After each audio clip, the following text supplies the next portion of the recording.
Imagine a world where beauty was a deadly game. A time when your face powder can make you look like a porcelain doll, but also slowly unalive you. A time where makeup had to be a secret because if anybody knew you were wearing it, you'd be shamed and ridiculed. Hi, I'm Dana, and welcome to Face Value, where we sit down, chat, and uncover the stories behind beauty.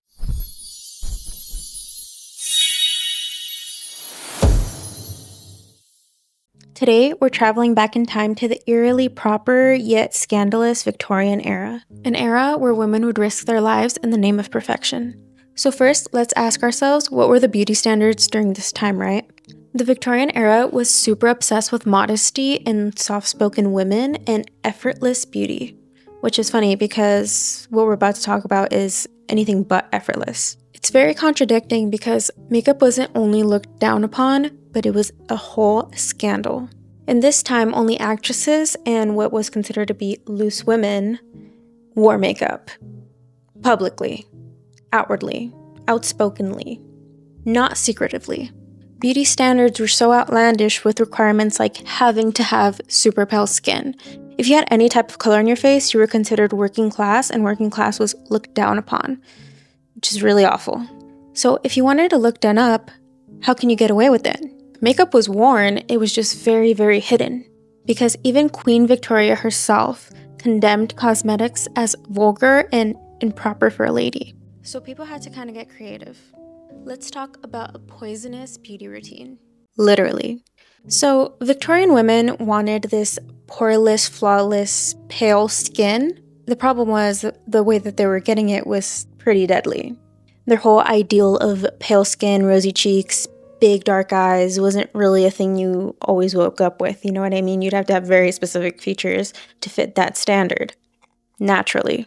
The first cosmetics were made by pharmacists and apothecaries. They promoted these face creams and kind of made them seem more medicinal than cosmetic. They were promoted more as cures for pimples and freckles and imperfections on the face. So they kind of got a pass. At times, you could even find these recipes for these remedies in women's magazines, which would teach you how to do things like soaking flowers to make face wash, or how to turn sugar into a scrub. It was super skincare based, so I guess it made it more acceptable because, like I said, cosmetics were really looked down upon. And surprisingly, aside from these cold creams, another more acceptable product was face powders. They were willing to do anything for a paler complexion, even men were doing it. And it's crazy because it was all in the name of status. Real quickly, let's travel a little bit further back into time to when Queen Elizabeth I ruled. Queen Elizabeth had a thing for wearing white all the time because it signified her purity, so she took it one step further and incorporated that into her face. Literally. So once upon a time, this queen got smallpox, so she ended up having a bunch of scars on her face. So she wanted a way to cover them up. So she began using creams and powders that were super pale and white to cover them up. The problem, though, was that these creams and products she was using were very, very toxic and lead-based. So she was slowly poisoning her skin and creating even more skin irritation and problems that she had to cover up with even more cosmetics because at the time she didn't know that's what it was doing to her. So basically she created this whole loop of problems for herself and she was slowly poisoning herself. So if you look up pictures of her, well, her portraits, because it was portraits at the time, you can see how fair her skin is. And truthfully, I think if we think cakey makeup is a big thing nowadays, I could only imagine how many layers of that stuff she had to put on. It couldn't have had that great of coverage, right?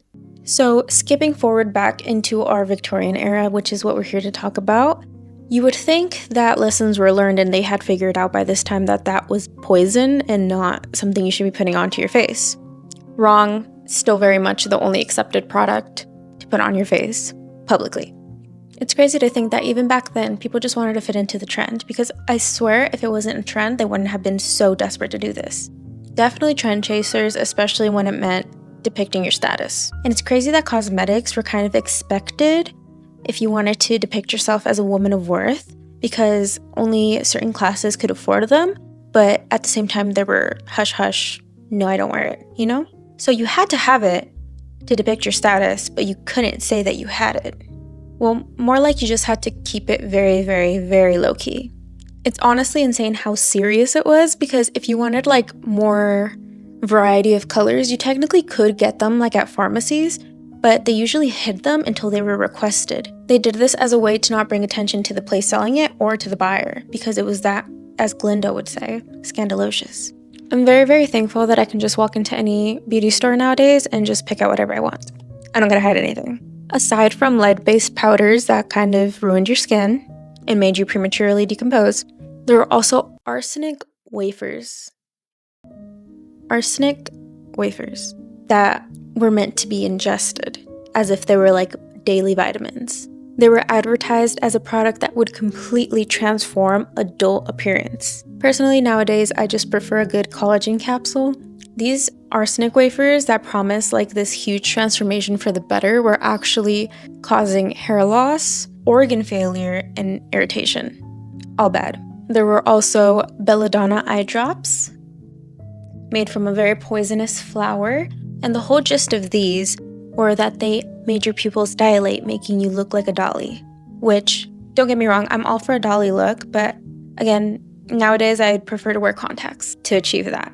These belladonna drops would cause not only blurred vision, but if you really, really kept using them, they would even leave some people permanently blind. When I was researching this, I was really surprised at how many consequences there was with not surprised because I know like arsenic isn't something you're supposed to ingest, but how was 2 and 2 not put together? You know what I mean? Like it was years and years and years and years of people poisoning themselves slowly just for beauty. Or did they just not care? I don't know. I wasn't there. Another crazy one was mercury biochloride. Mercury. This one claimed to be able to remove freckles and any imperfections from your face, which I don't doubt that it did, because I'm pretty sure mercury is probably the harshest exfoliant that you could ever ask for. But again, it came with some side effects. In simpler words, mercury poisoning. I mean, at this point, just use an old school thermometer as a face roller. Also, ammonia hair and face washes. Listen, I know that like bleach and stuff like for your hair has like ammonia, but like even then you're like, I don't think it has that high concentration of it. I think it depends on your like developer and all that jazz. But the concept of washing your face with ammonia, girl, I mean, now it seems like a no-brainer, but I mean, like I said, when I was researching this, I was like shocked that like this was still a recurring thing. Like, oh, all these people had these reactions, but we're still gonna keep selling it and have good business, and people were still buying it. I don't know. Maybe social media and like Yelp wasn't really needed back then.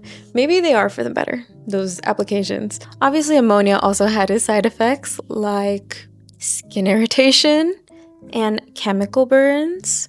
Have you ever gotten bleach on your... Well, I used to have bleached ends. I sucked at keeping up with my hair, but anyways, have you ever like bleached your hair and gotten some bleach on your skin and it like burns your skin? Like, do you think that's what it felt like to put on these like face washes? And you're also washing your hair with it. And they were super contradicting too, because it's almost like they were just like trying to see what people would believe. Because also in my research, I saw that some companies, I guess, for like products were promoting that ammonia was great for hair growth. And then others were promoting it as the best product to remove unwanted hair. So what does it do? Well, I know what it does. Nothing good for you. But like were ads that sparse that it was just whichever one you defaulted into is the one that you believed because it was really unlikely that you'd see the other one or the contradicting one? I don't know. Maybe I think too much. I spent a long time researching this. I think it's because I would just like kind of like space out and be like, what even did I just read? By the way, my sources will be in my description if you'd like to go read those articles that I did. But no matter what advertisement you listened to back then, chemical burn was guaranteed. Now ain't that some consistency?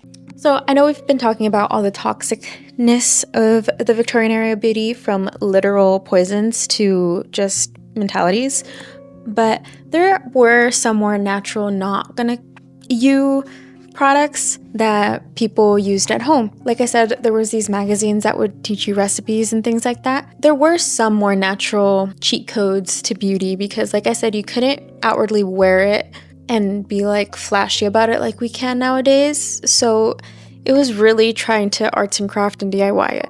Some of the things that they were doing was using beets and berries mushed up to apply to their lips and cheeks, or during social events, like actually biting and pinching your cheeks like throughout the event, I guess was like a big thing, which I guess makes sense. But imagine like, that sounds kind of exhausting. Imagine being like, oh my god, I should go to the bathroom right now because my cheeks are probably not red anymore, and being like that in the freaking bathroom. Sounds like a lot of homework, but I guess so is putting on a full face of makeup, so pick your battles. The cool one that I read about was using burnt cloves and burnt lamp soot as mascara. It said to darken lashes, but like, so very early mascara. Imagine getting that in your eye. I don't think that would be fun. I poke myself with my mascara wand all the time, so I can only imagine how not fun it would be to get soot in your eye, but you know, pick your battles. And another one is applying egg whites like as sort of a serum to like get glowier and plumper skin. I think egg whites is still used in some products today, especially for like hair, but I've also seen some sheet masks that have egg whites, so that's really interesting that that dates back so far and that one actually doesn't poison you. So that one's a good one. A lot of effort to be super duper secretive, right? Well, not everyone liked to follow the rules. Let me tell you a little bit about Lily Langtry. She was a famous actress and socialite at the time that was considered to have the prettiest complexion, like the best skin ever.